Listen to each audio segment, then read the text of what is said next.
Salut tout le monde, bienvenue à l'Académie, j'espère que ça roule pour vous, moi ça va super. Aujourd'hui, nouvel épisode de découverte de bande dessinée et aujourd'hui c'est particulièrement spécial parce que j'ai un gars qui est dans la cave, voilà. N'aie pas peur, n'aie pas peur. Hey, Monsieur Inger qui s'est proposé, qui est venu à la maison et qui s'est proposé de faire un épisode de découverte de bande dessinée. Le mec est un peu fou, il m'a ramené un sac complet de bande dessinée, de comics, enfin bref, je ne sais pas du tout ce qu'il y a, du coup, ce que contient ce sac. Et il y a une petite surprise en plus, donc autant te dire que c'est un découverte de bande dessinée qui est sacrément... Alors, il m'a dit que c'était une illustration, mais je ne sais pas du tout de ce qu'il y a dessus, voilà. C'est un print qui va te plaire, mon ami, on va voir. C'est ton univers. Donc voilà, découverte de bande dessinée pour ceux qui débarquent, déjà bienvenue, c'est tout simple, c'est un éditeur, du coup un pote qui m'offre, qui me prête des BD que je suis susceptible de ne pas avoir lu, je les découvre en même temps que vous, je dis si je connais l'auteur ou autre, et puis du coup, je les lis, puis ellipse temporelle, et je vous dis ce que j'en ai pensé. On va commencer par le fait de déballer du coup ce print, cette illustration, qui m'a fait le plaisir, et je te remercie encore, je l'ai pas vu, mais voilà, rien que l'idée est ouf. On va ouvrir ça ensemble, et puis bon... J'ai toujours un cutter sur moi. Putain, c'est un peu gênant en fait. Mais non, de ouf. C'est gentil comme tout. Tu m'invites à la maison, je te fais un cadeau, rien de plus normal. Ouais, c'est l'amitié pure et dure. Hein. Quand même. Attends, je regarde pas. Je regarde même pas. Tu vas juste me dire si je le tiens à l'endroit ou pas. Vas-y. Putain, si j'avais ma meuleuse avec moi, ça irait plus. Mais tronçonneuse. tu nous habitues à mieux. Hein. Est-ce que je suis susceptible de le voir ou pas là? Non. Ok, d'accord. Waouh, déjà c'est immense. Voilà. Ouais, c'est assez grand. Ouais. C'est assez balèze. Ouais. Ah, il fallait au moins ça. Je regarde pas. Est-ce que tu le vois là? Alors, il est à l'envers, faut le tourner. Ok. Voilà, comme ça, parfait. Ok, je regarde en même temps que vous. Waouh. Batman, putain, je te remercie mec, c'est cool. C'est trop bien. Et c'est qui fait ça? Écoute, c'est un mec sur Instagram qui s'est lancé il y a à peu près un an. Il m'a fait notamment mon Daredevil, mon Spider-Man. De ouf, et je lui ai dit non, il m'en faut une pour Mills. Et au début, j'avais demandé un truc autour de Batman. D'accord. Sachant que quand... Qui est un de mes personnages préférés. Voilà. C'était soit ça, soit Punisher. Je me suis dit Batman, valeur sûre. Carrément. En plus, il en avait déjà fait, j'en avais déjà vu sur son catalogue. Et je lui ai dit, juste fais-moi un Batman. Avec la Batman pas de commande spécifique. Et non, il est trop beau. Et quand je l'ai reçu, il m'avait envoyé une photo sur Insta en me disant est-ce que ça te convient, parce que là je vais faire les dernières retouches. D'accord. Et je dis je pense que ça lui plaira, c'est parfait. Je mettrai le lien dans la description, tu me l'enverras. Ouais, bien sûr. Et puis ouais, carrément. Il fait des travaux de commande comme ça. Mais je te remercie, en tout cas c'est hyper stylé, ça va trôner dans la cave du Mills. Elle est trop chouette. Pour l'instant je vais le mettre là. Je te remercie, moi aussi j'ai un cadeau. Non, mais non, c'est moi qui viens. J'ai pas le droit. Tu m'as dit que t'avais commencé à lire RIP et que t'avais bien aimé. Ah ouais, j'ai demandé d'ouvrir le canapé. Non mais il est incroyable. C'est ouf hein. Ah, il est magnifique. Hyper bien fait. Déjà, faut savoir que j'ai pas fini le premier tome de RIP. Oui. Voilà, il faut le dire, j'ai pas fini le premier tome de RIP. Mais t'aimes beaucoup le graphisme. J'aime beaucoup le chara-design des personnages qui est assez particulier parce que tu vois ce nez pointu, crochu qui descend vers le bas, qui montre que déjà le récit va être un peu piquant, violent, etc. La tonalité des propos, j'ai trouvé ça très... c'est très sombre, très violent. Ah là, le premier tome, c'est Derrick, RIP. C'est ça. Et en fait, qui est là. C'est lui, après il y a Fanette. Fanette qui est la géante du bar, du coup. Le dernier tome, c'est celui-ci. Ouais. C'est le numéro 6. T'as le jeune homme qui est un... Non, lui c'est le dernier arrivé dans Maurice c'est le vieux, Ahmed, c'est lui Ahmed. C'est le flic. Ouais, et le petit s'appelle Albert. Voilà. Et puis Fanette. C'est incroyable, je te remercie énormément frérot, ça me touche énormément parce que... Pas de soucis. En plus il est trop beau. Merci frérot. De rien ma poule. Et c'est pas fini, c'est aussi un décor de bande dessinée pour toi. Mais non. Oui, parce que voilà, il y a des surprises dans cette putain de vidéo mon pote. Déjà je t'offre l'album de mon groupe. Ah trop bien. Voilà, je te le signerai, on verra ça. Ah bah oui, mais je veux un autographe, c'est sûr à 100% les gars. Et j'espère que tu feras une vidéo sur ces deux œuvres là. On commence du coup avec Kent State, 4 morts dans l'Ohio. Écoute, je ne connais absolument pas ce titre-là. Grosse claque de grosse fou. BD noir et blanc. Derf Back Derf qui est un scénariste de strip qui a fait 24 ans dans les dessins de strip pour les journaux américains, qui a apparu dans plus de 200 journaux américains, qui s'est renseigné du coup sur, donc ça se passe dans les années 70-69, en pleine guerre du Vietnam sous Nixon, et en fait c'est l'histoire de Kent State, cette université donc qui a été pris d'assaut, le campus a été pris d'assaut par la garde nationale américaine, et il y a eu un drame, il y a eu 4 morts, des gamins âgés d'entre 19 et 20 ans, et c'est bouleversant, ça m'a fait, c'est la plus grosse claque que j'ai prise cette année, alors c'est sorti en 2020 ça. Et ça Hardboiled. Hardboiled qui est avec mon dessinateur préféré, Geoff Darrow, scénarisé par Miller. Oh, la BD est juste. Ouais, c'est Futuropolis, ils font des trucs de fou quoi. Alors je connais pas du tout l'éditeur pour le coup. Futuropolis, c'est juste des romans graphiques de fou furieux quoi, en grand format. Alors l'histoire elle est ce qu'elle est. Moi je l'aime beaucoup, elle est assez poétique, tu verras. Mais c'est archi, voilà. C'est archi détaillé. Merci frérot. Tu me diras ce que t'en as pensé. Bien sûr. Hein. À côté de ça, je passe, voilà. Je t'en ai quelques-uns aussi du coup. Écoute, je te propose de le faire un par un. Bah je vais le faire comme je fais habituellement. Voilà. Et je te le dis. Tu me le poses là. et je vais regarder et je te dis si je connais, si voilà. On va commencer avec le premier qui est du coup ici. Shadowman, putain je l'ai pas lu. Ah oui, et du Garcenis. Garcenis. Je sais que t'adores Garcenis. Oh génial, bon bah Garcenis je connais évidemment, Garcenis, mon petit Garcenis quoi. Je savais que je taperais dans le mix. Ashley-vous de dessin. Donc tu verras. Ok. Moi j'ai Cool. bien aimé la première partie, un peu moins la deuxième. D'accord. Parce que Ça c'est bien cool. il y a vraiment deux récits et je savais qu'avec Garcenis j'allais taper dans le dur mix. avec toi. Ouais carrément. Alors attends, juste avant de préciser, je sais pas combien il y a de comics ou de BD, mais je vais en sélectionner 4 et après cette vidéo là je parlerai de ces 4 là et puis après le reste ce sera dans les lectures du moment tu vois. Ouais bien sûr. Voilà. Mais je te remercie, c'est hyper gentil. Bah, avec En tout cas, plaisir. moi, je trouve que Bliss font vraiment je trouve que la tranche de Bliss, le blanc comme ça avec le haut en noir, Ouais, c'est très classieux. pour Valiant, je trouve que c'est Ouais. classe, ouais, carrément. Bah, je te remercie en tout cas, Shadowman. Ouais. Moi, je connais Shadowman uniquement par rapport aux jeux vidéo, voilà, avec les bébés qui pleurent dans le sang. Voilà, donc ça m'a choqué. Une deuxième œuvre de Garcenis. Ah bah oui, putain, The Pro, on en a parlé, c'est vrai, tu me dis, mais tu l'as pas lu, c'est sûr, ouais, j'ai dit oui, mais pourquoi il est insistant là-dessus? Histoire de cette prostituée qui devient super-héros. Ouais, voilà. Qui Que se moi prostitue personnellement avec des j'ai pas aimé pour diverses raisons que j'ai le expliquées. dessin, peut-être un peu cartoonesque, peut-être c'est peut-être ça. Non, ça va. Non Moi, c'était surtout le récit et je trouvais que on accentuait pas assez justement sur la vie de la prostituée. D'accord. Mais dans l'ensemble, voilà, je pense. Ouais, que bah ça après, plaira voilà, très après chacun c'est. Bah écoute, je te remercie, hein, évidemment. Encore Garcenis, c'est ce mec, voilà, est complètement fou. C'est va n'importe quoi. continuer C'est sur Noël, un- c'est Noël, mon gars, c'est Noël. On va continuer sur un tome 1 d'une série en 2 tomes. Je regarde pas. Hein, Voilà. Et voici le tome que j'ai. Shadowman. Ah oui, bah double, du coup. Cullen Bunn. Ok, d'accord. Voilà. Cullen Bunn. Ok, cool. Moi, j'ai C'est beaucoup mortel. aimé pour le coup. Vraiment, D'accord. très très bonne série en 2 tomes. C'est un mortel quoi. Ça t'initie vraiment à l'univers de Shadowman. C'est très très cool. Le dessin est dingue. De l'anti-héros, ouais, le dessin est très cool. Moi, j'ai beaucoup aimé. Ah oui, Je voulais absolument que tu découvres ça. C'est vrai que Shadowman, je ne connais pas Ah ouais. vraiment. Et on en avait parlé une fois, tu m'avais dit je connais pas, je Bah, connais très peu de Valiant. j'ai commandé un Shadowman, mais c'était pas celui-là. Et du coup, ça me chauffe de ouf ça. Pareil, un tome que j'ai eu en double du Ça coup, beaucoup et qui est à mon sens une bonne porte d'entrée pour se lancer dans la série. Oh putain, Department of Truth. Mais du coup c'est le tome 3. Ok. Et le tome 3 qui revient en fait sur les origines du responsable du département de la vérité. D'accord. Donc qui semble être une porte d'entrée Ok. très correcte. Et comme je l'ai en double, je me suis Ah bah dit écoute, voilà. je te remercie carrément. Donc Putain, je ne connais pas du tout. Je sais que le dessin est quand même vachement particulier. alors là c'est particulier parce que ça ne reflète pas réellement les dessins qu'il y a dans la série puisque D'accord. t'as tout un panel de dessinateurs, notamment Elsa Chartier. Les Chartier, d'accord, ok. Et de Department of Truth, il faut savoir que pour moi c'est actuellement l'une des meilleures séries indé que je n'ai lues de ma vie. Ah oui, à ce point-là. Ah ouais ouais. Devant Guidonfall. Alors Guidonfall, j'ai pas Guidonfall, encore terminé, je ouais, vais d'accord. attendre du coup l'intégrale numéro 2 pour. De toute façon, on connaît. Enfin, de toute façon, c'est John Stanion de Mais, ouais. oui. D'accord. Donc, il y a J'adore, Martin j'adore. Simons, donc qui est lui le dessinateur normalement à la base Ouais. de Department of Truth, et Elsa Chartier, Tyler Boss, John G. Person, David Morello, Alison Sampoy, d'accord. Donc Ouais, ça, ouais, ça ouais, regroupe énormément de personnes, d'accord. Ok. Donc du coup peut-être que juste le scénario te chauffera. Ouais, bah écoute, avec et plaisir. que ça te convaincra pour continuer. Putain, c'est n'importe quoi. c'est trop On va continuer avec un univers dont tu es fan. Un univers de jeux vidéo dont tu es fan. Il Ouais. s'agit d'Halo. Oh putain, Take from Slick. Putain, tu l'as eu? Oui. Putain, Vestron, c'est Vestron qui fait ça? Ouais, bien sûr. Oh génial! Putain, parce que j'avais lu une BD qui était sortie il n'y a pas Je longtemps. comprends pas, c'est son tapis de souris. Oui, c'est mon tapis de souris. Bah, je suis un grand fan, c'est vrai, j'adore ça. Putain, génial, tu l'as prise. Oh, en fait, Vestron, moi, je trouve que c'est un éditeur qui cartonne, mais je trouve un petit peu rush. Ouais.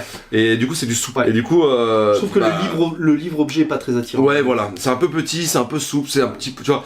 Mais putain, mais j'ai failli me le choper. Putain, mais t'as eu le nez fin, quoi. Ça fera partie de mes lectures, je pense. Je le mets déjà là.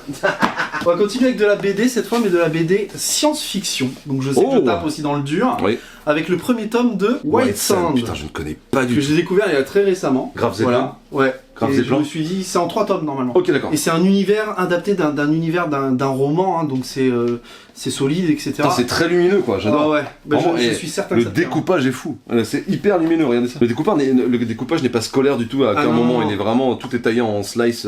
Ah oui, d'accord, non, c'est cool. Ah, j'aime beaucoup. Je me suis dit que ça pourrait te chauffer de fou. Ouais, carrément, science-fiction, un peu fantasy, un petit délire comme. Et c'est hyper lumineux, je trouve. Ouais, bah écoute, carrément, moi je suis chaud, je suis chaud pour la découverte. Je sais pas si je vais le lire tout de suite parce qu'il y a trop de trucs en fait. Putain. On fait chauffer la palle. Allez. On continue Voilà, avec de la BD franco-belge. Ah. Et toujours du science-fiction, mais un petit peu punk. D'accord. Oh, Grandville, Brian. Putain, mais c'est pareil, Talbot, mais c'est pareil. Brian Talbot, je te remercie. Putain, c'est ouf. C'est ouf. J'en ai entendu que du bien.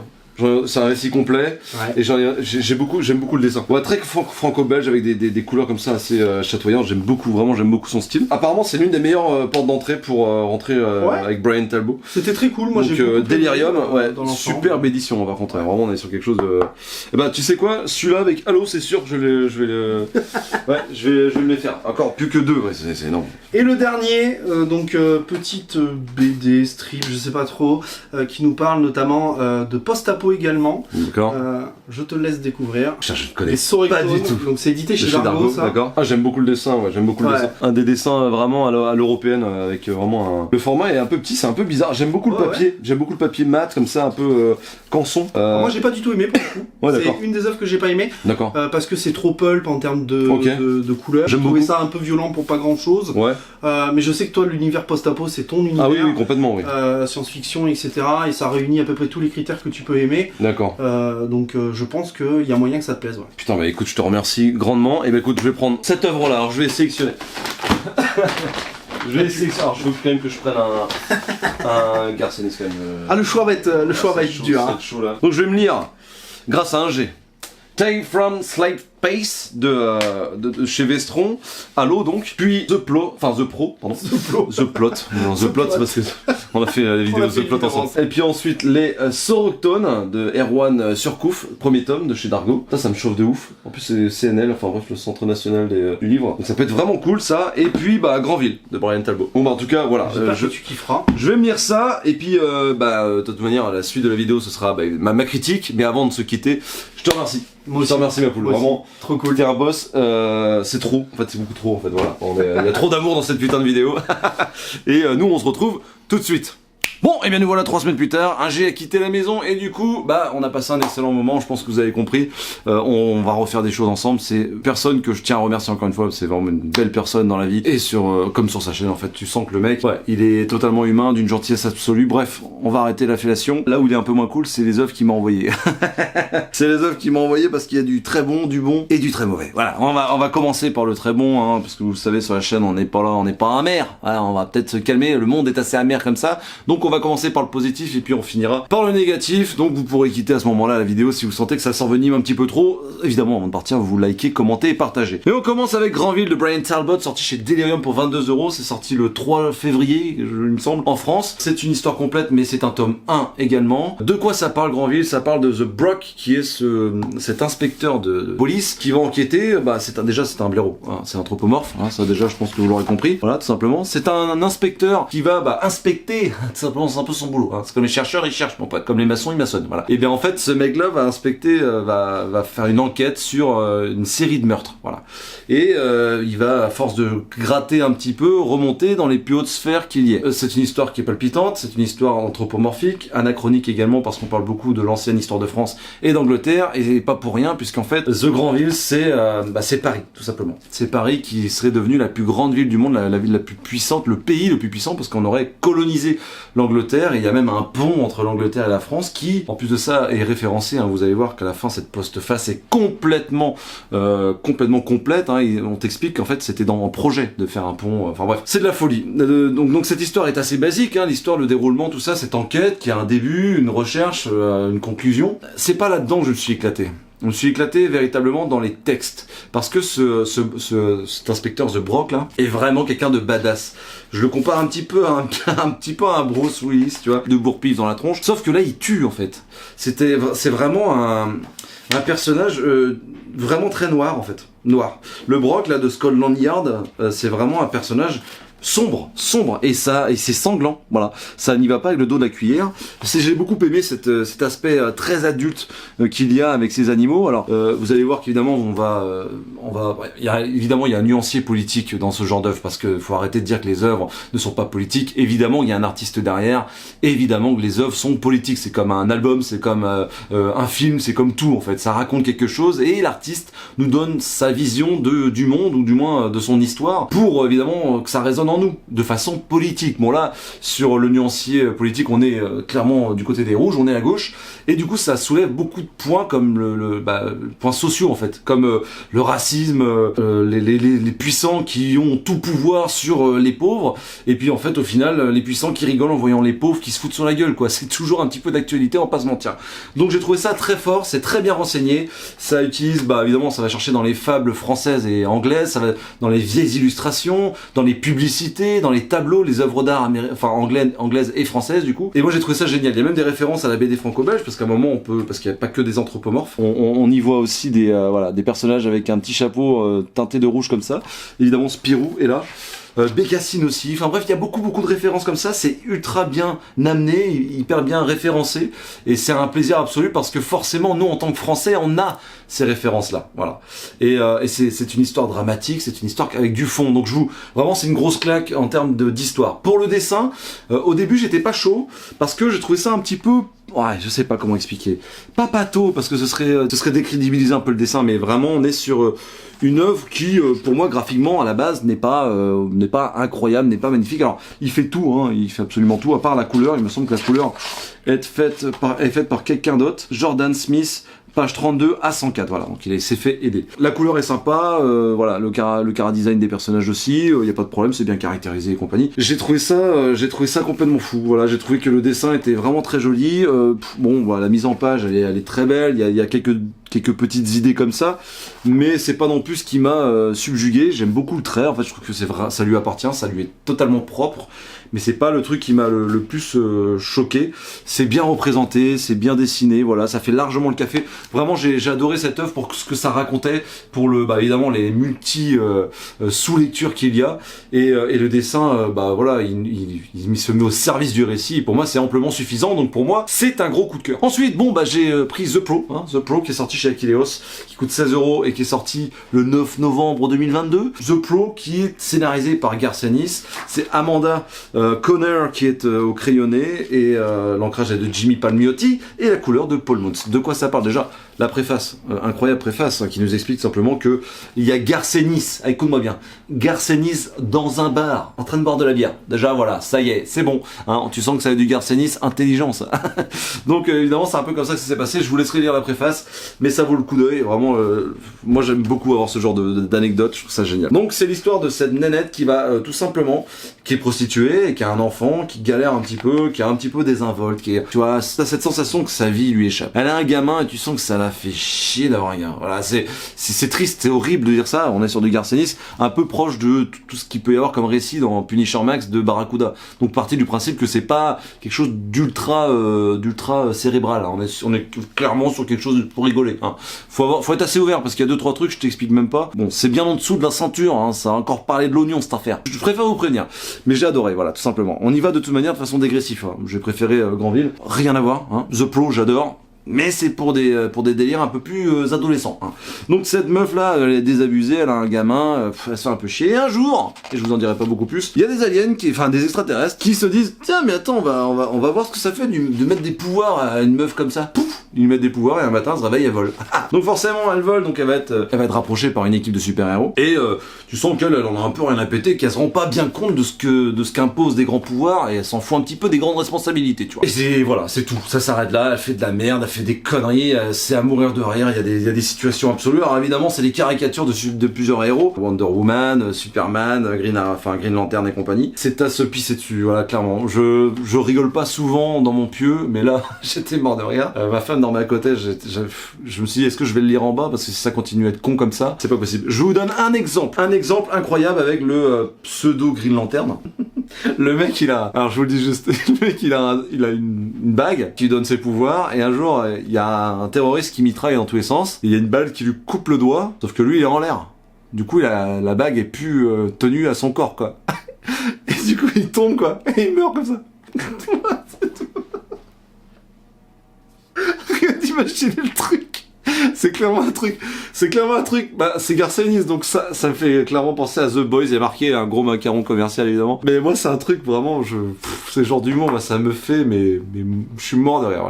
La fin est pas si bête que ça. Elle est pas si rushée que ça. Et rien que pour ça, moi, je vous le conseille, The Pro. Bon, et ben maintenant, c'est le moment où j'ai un petit peu plus de mal avec les œuvres que je vais vous présenter. Alors celle-là, oui, mais l'autre après encore plus. Voilà, c'est comme ça. Alors, si vous aimez cette œuvre-là, bah, tant mieux pour vous. Moi, j'ai pas du tout kiffé. C'est une œuvre qui est sortie le 31 janvier 2020 et le 3e tome est sorti là, début de cette année 2023. Donc, il y a une fanbase et je comprends tout à fait. Je crois qu'un G, au même titre que moi, n'avait pas du tout aimé les deux œuvres que je vais vous présenter après. C'est comme ça, c'est une histoire de goût. Je vais essayer de pas être trop amer parce que quand même, il y a des artistes derrière et je déteste démonter des œuvres. Mais c'est aussi le but d'une découverte de bande dessinée. Je vais pas vous mentir sur quelque chose que j'ai aimé ou pas aimé. Là, je vous parle des Soroctones de Erwan Surcouf, le tome 1 sorti chez Dargo, ça coûte 21,50 €. Là pour le coup, le travail d'édition est cool, mais voilà, ça reste du souple. Il y a quand même une belle pagination. J'aime bien ce genre de papier mat là, comme ça, je trouve ça assez stylé. Ça parle de quoi? Voilà, ça parle, bah, au même titre que la 4e de couverture, ça parle d'un bordel pas possible. On est dans un monde apocalyptique. On va suivre 3 gamins qui vont essayer d'être des Soroctones. Et Soroctones, c'est des héros qui tuent des monstres, des grosses bébêtes quoi. Parce qu'on est dans un monde apocalyptique où il y a des énormes monstres qui ravagent des villes et compagnie. Et du coup, ces 3 gamins là vont essayer de tirer leur épingle du jeu là-dedans quoi. Et très vite, ils vont être amenés à devoir se démerder tout seuls. Et du coup, ils vont, alors je sais même plus l'histoire tellement il y a de trucs. Je crois qu'ils vont devoir aller chercher une fusée. Enfin, je crois. Ils vont aller chercher une fusée. Voilà, simplement. Une fusée. Apparemment, il y a une fusée qui est construite quelque part et du coup, ils vont faire un périple. C'est que ça. Hein. C'est que un périple du début jusqu'à la fin. On s'arrête jamais. Bref, on croise des gens. On n'a même pas le temps de les connaître. Ils sont ou morts ou partis. Bref. Et du coup, ils vont essayer d'aller à cet objectif-là. Les gamins, les 3 gamins. Enfin, du coup, c'est un peu plus compliqué que ça. Mais les gamins en général, les personnages, les protagonistes, les antagonistes. À aucun moment je me suis accroché à eux. J'en ai rien à branler de leur gueule. Vraiment. Mais zéro moment où je me suis dit ah merde, on a fait chier. Non, mais en fait je me suis battu pour finir ce livre. Voilà. L'histoire m'a pas du tout hypé. En plus, il y a des trucs qui sont foutus au forceps par rapport aux mutants. En fait, en plus, c'est amené. Alors, c'est pas les X-Men, hein, je vous le dis tout de suite. Mais par rapport à ce genre de délire, par rapport au fait que il y a un moment, il y a un gamin qui devient un homme, puis une fille et puis un homme, et qui cherche l'amour et tout. C'est très compliqué, putain. Et en fait, il y a plein de messages qui pourraient être vraiment intéressants là-dedans, mais qui sont vachement mal amenés. Du coup, c'est gauche. Je trouve que vraiment, ça marche pas du tout. Ça essaie de dire plein de trucs en termes de sujets de société. Ça essaie d'apporter énormément de choses, c'est-à-dire la violence, les viols, l'exploitation, le fait d'être, c'est quoi ta place quand tu te sens un peu différent, ou que les gens te cataloguent en tant que personne différente, qu'est-ce que c'est de vivre avec le deuil, qu'est-ce que c'est de faire une énorme connerie et d'essayer de se racheter, qu'est-ce que c'est que le mensonge, enfin ouais, il y a tous ces trucs-là qui sont amenés là, mais ça passe du coq à l'âne d'un chapitre à l'autre parce que c'est des tout petits chapitres. Je ne comprends pas, je n'ai pas du tout aimé, voilà, donc ça va très certainement, je vais très certainement l'offrir à quelqu'un que je n'aime pas. Non, je rigole. Je vais certainement le mettre dans une boîte à lire, une case à lire, là, quelque part dans mon village, et quelqu'un va peut-être tomber dessus et kiffer. Voilà. Je lui souhaite. Mais moi, j'ai pas aimé. Le dessin, c'est pareil. Alors, attention, on va commencer par un truc positif. La couleur, j'ai adoré. La couleur, je trouve ça vraiment série B un petit peu, vous voyez, regardez, ce genre de cover là, moi j'aime beaucoup. Il y a de l'idée, c'est très coloré, j'aime beaucoup la couleur. La couleur, il y a rien à dire, vous voyez, il y a plein de covers comme ça. Je les aime beaucoup. Je pourrais les avoir dans mon salon, vraiment, mais bon, pas pour le coup, parce que là, du coup, bah j'aime pas le récit, et j'ai pas envie de me lever tous les matins en voyant les Soroctones, parce que c'est pas un super bon souvenir, voilà.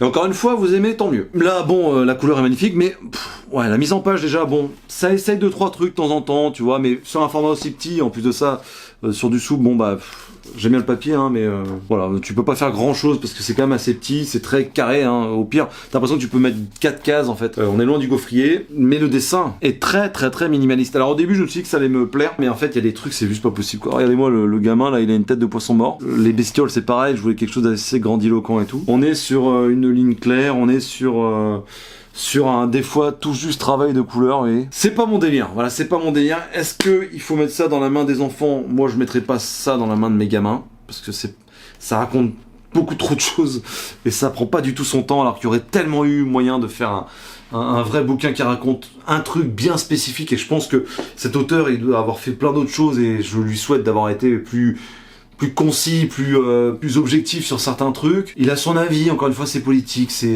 on peut avoir un avis, être contre, être pour, machin, mais dans la forme, parce que le fond il est ce qu'il est, mais dans la forme, je n'ai pas aimé, voilà, je n'ai pas aimé. Donc les Soroctones, eh bien écoutez, si vous habitez aux alentours de Nantes ou de Ancenis, certainement que ce livre va finir dans une petite boîte à lecture. Et je souhaite à la personne qui va le découvrir de kiffer sa race, voilà, tout simplement. On va passer à la suite. Alors, là, bon, mon pote...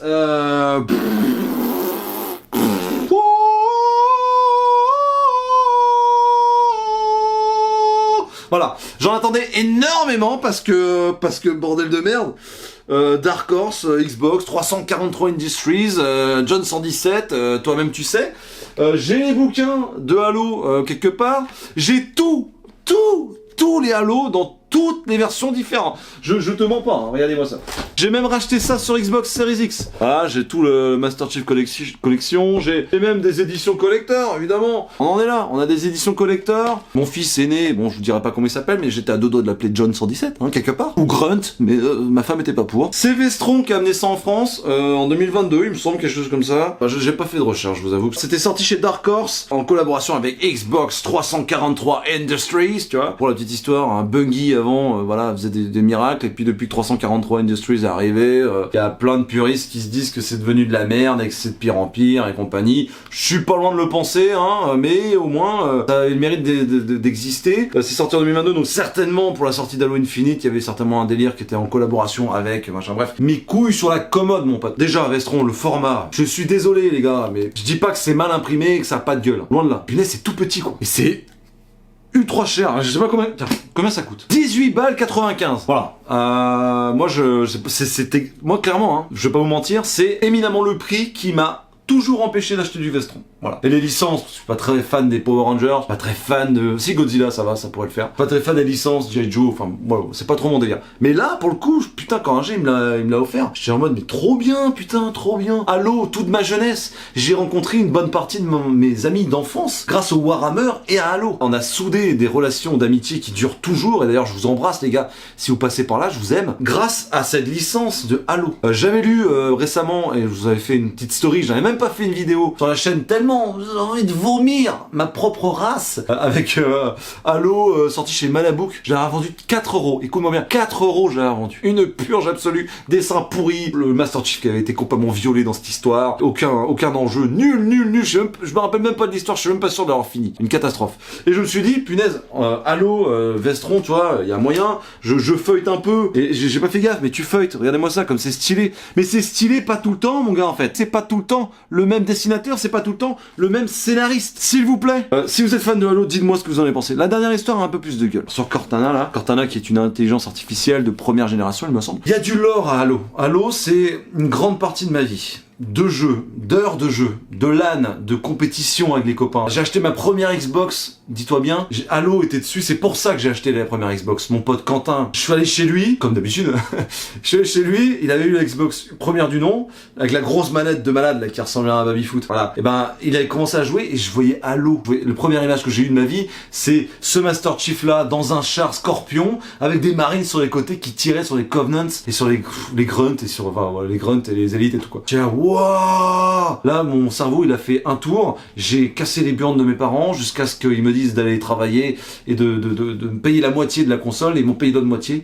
Ouais, là, il y avait quelque chose. C'est fou, c'est une licence qui, vraiment, je pourrais en parler des heures. Vraiment, j'aime ça, quoi. On pourra avoir fait du compétitif, pour avoir fait la campagne à 100% avec tous les crânes et en légendaire, tu vois. On est là-dessus. Il y a sur cette chaîne des let's play de Halo. C'est pas pour rien, tu vois. J'aime la série, tout ça, j'aime. Donc, je me suis dit, punaise, c'est cool. 343 Industries qui, avec Dark Horse, vont faire copain pour proposer des histoires. Bon, bah, c'est plusieurs histoires, d'accord. Ok, soit. Mais alors, c'est d'une bassesse d'écriture inouïe. Il y a une seule et dernière, la dernière issue qui est scénarisée par Frank O'Connor et dessinée par Marco Rudy. Là, il y a quelque chose parce qu'il y a le côté de l'ascendance de Cortana sur cette race que je vais pas vous spoiler. Là, il y avait quelque chose. En général, c'est pas bien dessiné, c'est pour les enfants. Sauf que, en fait, pour les fans, en fait, il y a pas de subtilité derrière tout ça. Y a pas, en fait, je peux même pas vous raconter de quoi ça parle, parce que ça parle de tout. Ça peut parler d'une intelligence artificielle qui va regarder un Flood. Un Flood, c'est une race un peu zombie, on va dire, avec des sports et compagnie, quelque chose de très organique. Et du coup, elle va regarder l'évolution de ce sport dans un vaisseau. Non, en fait. Non, l'intelligence artificielle n'est pas là pour faire des expériences ou peut-être imaginer que... Non, c'est une IA, il y a un protocole. Il y a un protocole. Alors, ils vont me dire que oui, ça fait 7 ans que l'IA est là, donc du coup, bah, sa vie est un peu en train de partir en... Arrêtez, s'il vous plaît, arrêtez. On a déjà fait ça avec Cortana. On voit bien le bordel que c'est pour relever la tête de l'eau avec Xbox. C'est pas bon, l'histoire est pas bonne. Très enfantin, souvent. J'ai du mal en fait, j'ai du mal. Regardez-moi ça, ça a de la gueule. En fait, une issue sur 3 est bonne, voilà. Il y a 7 issues différentes, il y en a 2 de bonnes, voilà. Il y en a 2 de bonnes pour 19 €. En plus, vous marquez en gros Xbox 343 Industries. Je me demande si ça existe, et dites-moi dans les commentaires, des comics, des BD inspirés de jeux vidéo qui sont bons, hein. Alors tu vas me dire Witcher, mais c'est pas Witcher, Witcher c'est un roman à la base. Qu'est-ce qui vaut le coup d'être lu? Mass Effect, j'ai trop peur en fait. Mass Effect, pour moi, je le mets dans le panthéon des jeux que je kiffe et que je referai toute ma vie. Donc je sais pas. Est-ce que je le garde parce que je suis un putain de collectionneur de Halo? Peut-être en fait. Et parce que surtout c'est un cadeau d'ingé. Donc voilà. Sans Automne, c'est sûr, je relirai pas. Ça pour la dernière issue, pourquoi pas, de l'avoir dans ta bibliothèque en tant que fan de Halo. Oui, ça se peut. Mais alors je vous jure que si vous êtes passionné de Halo, ne vous embêtez pas à acheter ça 18-19 € là, parce que vraiment ça vaut pas du tout le coup. Si vous connaissez rien à l'univers de Halo, n'y allez absolument pas, vous n'allez absolument rien comprendre. Ça n'a ni queue ni tête de sortir ça, si ce n'est, c'est un fanart quoi, c'est vraiment... À la fin, il y a une galerie, alors je m'en rappelle, il y a une galerie un peu stylée, voilà. Là il y a quelque chose, la galerie à la fin, elle vaut le coup. Voilà, c'est ça que je voulais dire. Regardez-moi Johnson 17 là. Ouais non, je suis hyper déçu par ça. Après je l'ai pas acheté, je remercie Ingé de me les avoir offert toutes ces BD. Ça me permet de découvrir aussi, et effectivement là je ne les aurais jamais, à part Granville et The Pro, jamais j'aurais acheté ça en librairie, enfin... J'aurais jamais craqué sur ce genre d'œuvre. Et ça sert à ça, ce genre de format. Je trouve ça excellent de découvrir tout ça. Même si je suis un petit peu accroché sur ce Rockton, parce que vraiment, bon bah, l'humour un petit peu m'a sauvé. Hein, vraiment, c'est ce qui m'a sauvé. Je me suis dit, parce que je me suis dit la taille que ça fait, putain. J'étais au bout de 3e jour, je dis, oh, j'ai lu que la moitié. Je me suis dit, allez, vas-y, c'est maintenant, on y va. Donc bon, bah, j'espère que quelqu'un trouvera chaussure à son pied quand je le mettrai dans une cabane à lire. Ça, je vais garder parce que, bah, gros fan absolu du personnage. Jouer au jeu, jouer au 1, jouer au 2, jouer au 3, jouer à Halo Reach, jouer à Halo Wars, ce jeu incroyable de stratégie là, jouez-y parce que vraiment c'est trop bien. Granville, merci Ingé, vraiment ça va rester dans ma bibliothèque et je vous incite à lire Granville parce que Brian Talbot, que je ne connaissais pas, un anglais très intéressant qui sort des superbes histoires qui sont poignantes, bourrées d'aspects sociaux et Delirium fait un boulot magistral, donc chapeau Delirium. Delirium, n'hésitez surtout pas à passer par la case si vous voulez faire un découverte de bande dessinée, bien évidemment. Et puis bah enfin The Pro du grand et du beau Garcenis qui a certainement écrit ça bourré dans un bar. Non, c'est évidemment pas le cas, mais j'ai passé un excellent moment à lire ça. Si vous toutefois vous aimez la partie de Garcenis qui est quand même vachement puérile et gratuite, voilà. Donc moi je signe où. Si t'as kiffé cette vidéo, bah lâche un like et abonne-toi. Dis-moi dans les commentaires ce que t'as découvert là récemment, des petites pépites que t'as lues là, que ce soit indé, Big Two, que ce soit récent, pas récent, on s'en fout. Dis-moi ce que t'as lu là, ça m'intéresse de ouf, ça peut me donner des idées pour différents formats. Merci de me suivre, on est bientôt 2000 sur la chaîne, c'est quand même complètement fou pour un mec qui parle d'indépendant. J'ai conscience que c'est pas les trucs qui peuvent forcément attirer le plus de monde. Je suis en train de travailler sur des nouvelles formules qui pourront peut-être avoir une plus grande visibilité parce que bon bah force est de constater par rapport aux chiffres des vidéos que bah ouais c'est assez restreint et je vous remercie d'être aussi curieux sur des œuvres indépendantes parce que bah moi c'est ce que je kiffe. Je dis pas que j'aime pas les Big Two, au contraire, j'en lis, j'en achète, mais il me paraît important de soutenir cette filière là du comics comme je soutiens la musique de cette filière là, comme je soutiens les jeux vidéo, comme je soutiens le petit commerce, comme je soutiens, voilà. C'est ma façon de vivre et cette chaîne me représente plutôt pas mal là-dessus, j'en suis pas peu fier.